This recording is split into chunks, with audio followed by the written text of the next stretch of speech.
Greetings, and welcome to the 31st video in this series.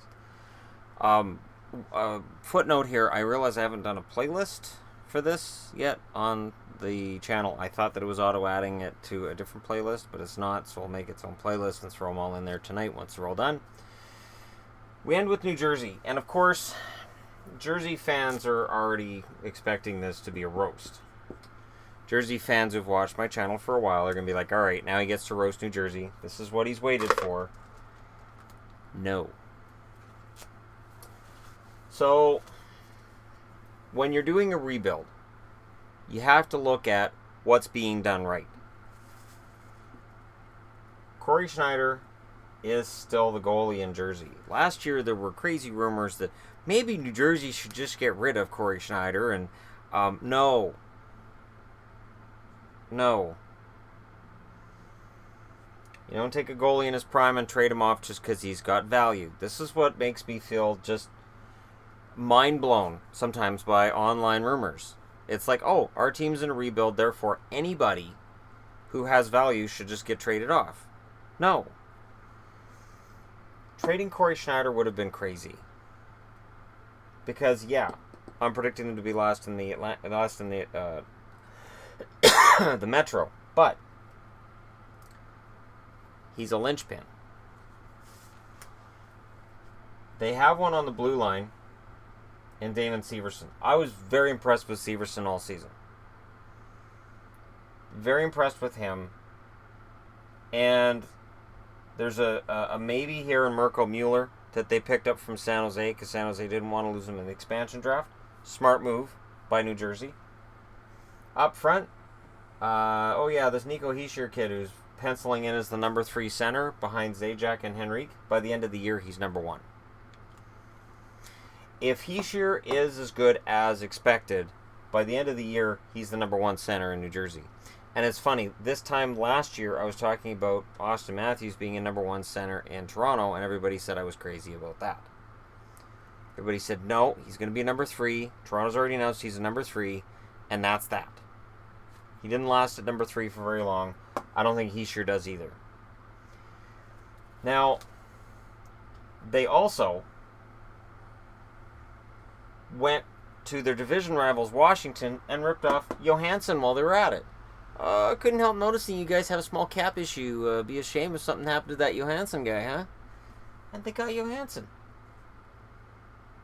I am baffled and bewildered, so that makes their attack better.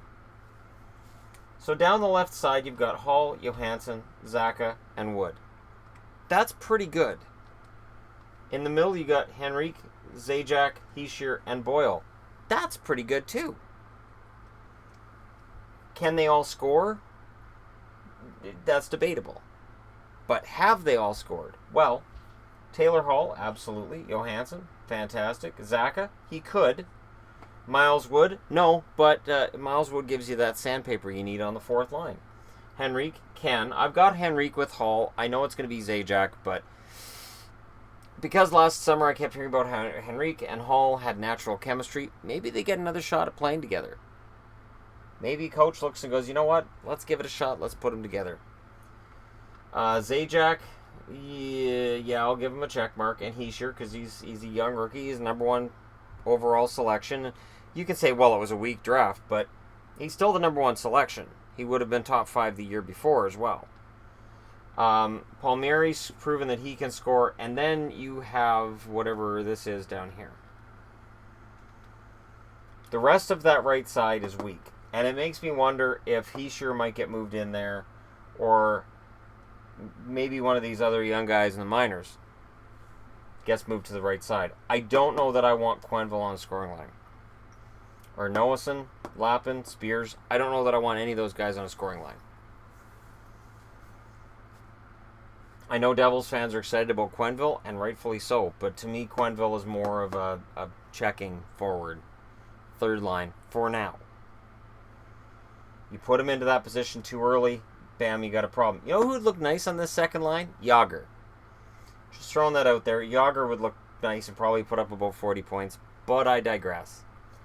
And if they had Thomas Vanek in here, Yeah, Vanna could play on the left side, and that would allow somebody else to switch over to the right side, and it would add offensive depth.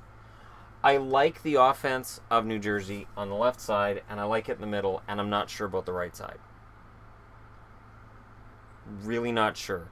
And in the Metro, if you have a part of your lineup that's then you're not going to make the playoffs.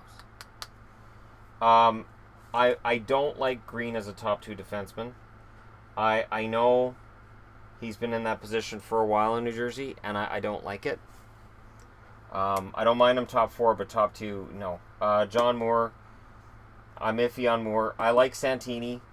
I think Mueller's got upside. Lovejoy, he's getting up there in age. But Dalton Prout, I can't see Prout being the answer. Maybe Jacobs gets the call at some point this season. Maybe this is the time when Jacob gets a shot at proving himself in the NHL. And down here in net, where you got Schneider and Kincaid proved himself last year as a very capable backup, and then Wedgwood sitting in the 3 spot. Wedgwood's waiting patiently for his chance at an NHL job. Wedgwood reminds me of other Jersey goalies that have come before him, and it traces all the way back to Ari Ahonen, where Brodeur and now Schneider have kept potential NHL backups at the American Hockey League level. Because as long as they're the starter, the team wants an experienced backup. So there have been a number, and I know Ahonen, Kincaid almost got there himself at one point before being given the chance, and now Wedgwood's down there. So it'll be interesting to see. So again, I'm not trying to hatchet this team because they did finish out of the playoffs, and even though, yeah, they won the lottery, and people are like, oh, the Canucks, the Avalanche needed that help more. Oh, no, my friends. New Jersey needed that help. New Jersey desperately needed a Nico Hischier in the middle. They needed a potential star forward because Henrique and Zajac are not star forwards. They're very good forwards. To get ahead, especially in this division, you got to have that star forward, and Hischier has that ability. And picking up Johansson for peanuts. Like, I know Washington was up against the cap. You're trading to a division rival and you're not making them overpay. When Corey Schneider got traded to New Jersey, he was traded for Bo Horvat, the draft pick that became Bo Horvat. And Oiler fans were like, well, why wouldn't they have traded to Edmonton? If you trade Schneider within the division, you have to ask for more back because that's a division rival. Can you imagine if the Canucks had traded Schneider to Edmonton and it was Schneider that took Edmonton into the playoffs, into the second round? I'd have to move to Mexico. As a Canuck fan, there's no way I could show my face anywhere. Anywhere between here and Toronto would just be, hey, that goalie of yours, thanks. Thanks for giving him to us for a first-round draft pick that turned out to be, I don't know who we would have drafted, but it would have been ugly. That's my guess. And we'd have to watch Schneider, hugging McDavid after they win a Stanley Cup. There's nothing in the world that could make a Canucks fan okay with that. We can be okay with Corey Schneider winning a cup in New Jersey. It's not going to happen this year. But there are pieces in this lineup to like. I think of New Jersey along the same lines as Detroit, Vancouver. I see them as the 3 teams and the Avalanche. The 4 teams in the NHL that are really actually in a rebuild phase. Where they realize, okay, we're probably not going to make it this year. There's different routes to take. New Jersey's decided to just let the young kids play and see what happens. Colorado tried patchwork to fix things. Now they've decided to let kids play. The Canucks have decided to bring in a lot of veterans to take places so that rookies and young kids don't have to play on that almost impossible to win with roster. And Detroit's kind of been in the middle because Detroit hasn't really been forced to face that rebuild until this year. And it's a question of which team comes out of that rebuild first.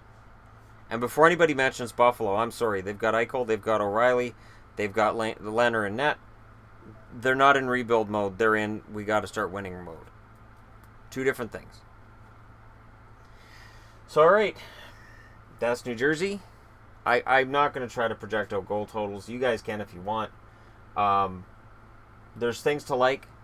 There's areas where New Jersey needs to improve, certainly. But they're on the right track. So if you're a Devils fan, I don't think this is the year. But unlike this past season where I found the New Jersey Devils were really hard to watch because it was really obvious they couldn't score, so they had to play the trap so that they could keep the game close. I think this year with Hischier coming in and Johansson, and if any of these rookies on the right side, well, Nosen isn't a rookie anymore, but if any of these young guys on the right side are capable of stepping in and performing right away in a top 6 role, any of them, you're going to have some exciting games. They likely still lose, but at least they're more entertaining games, and there's light at the end of the tunnel. So let me know what you guys think. Hit like and subscribe if you're browsing your way through, and thank you so much for watching. I'll talk to you guys again soon.